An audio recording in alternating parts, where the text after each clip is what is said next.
मेरा बच्चा तो बात ही नहीं करता, समझता है सारी बातें, लेकिन वो बोलना नहीं जानता। थोड़े-थोड़े वर्ड्स बस मामा, बाबा बोल लेगा, इसके अलावा कुछ उसको कहना ही नहीं आता। अब ये ऐसा हो क्यों रहा है? रीज़न ये है कि हमारे यहाँ मोस्टली हम बड़े भी, बुज़ुर्ग भी और बच्चे भी, पूरी की पूरी 3 जनरेशन्स सिर्फ़ और सिर्फ़ मोबाइल का इस्तेमाल कर रहे हैं। अब मोबाइल की यूसेज से अगर हम ये समझें कि बच्चे बात करना जल्दी सीख जाते हैं, तो एक बहुत ही गलत परसेप्शन है। मेजॉरिटी ऑफ द केसेस में होता ये है कि बेसिकली मोबाइल जब भी आप बेबी को देंगे, तो अगर उसके अंदर कोई बात भी आपसे कर रहा है ना या जो भी बच्चा सीख रहा है, बेसिकली वो पैसिव इंटरैक्शन है। मोबाइल से बात हुई और आपने सुनी, बेबी ने सुनी, लेकिन बेबी उसको जवाब नहीं दे सकता और अगर बेबी जवाब दे भी रहा है, तो वो उस मोबाइल वाला शख्स उसको सुन नहीं सकता।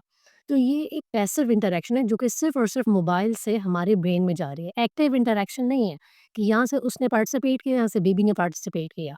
अब ये होगा कैसे? होता है बातें करने से।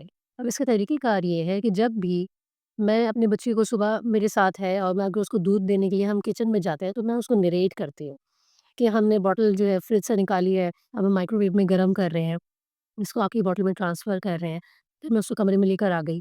इसी तरीके से जब मैं उनको बाहर दिखा रही होती हूँ, दूसरे बच्चे जब खेल रहे होते हैं, तो कोई बच्चा गिर गया है या कोई साइकिल चला रहा है या कोई बच्चा राउंड घूम के आ रहा है, तो मैं उसको बताती हूँ कि देखें ये आ रहा है, हमने बच्चे को देखना है, ये बेबी अब यहाँ से जाएगा। मतलब छोटी-छोटी बातें, छोटे-छोटे सेंटेंसेस अगर वो गिर जाए तो मैं उसको कहती हूँ, ओह! चोट लग गई आपको, चलें हम इसको ऐसे साफ़ करते हैं, उसको ये करेंगे, ठीक है कुछ नहीं अब सही हो जाएगा। तो ये सारी चीज़ें हम नरेट करते रहते हैं। अब आपका मकसद यहाँ पर ये है कि जब आपने बच्चे को बोला, बच्चे ने आपको रिप्लाई किया, तो एक्टिव इंटरैक्शन होगी। तो इस तरीके से बेसिकली ये सारी चीज़ें होती हैं।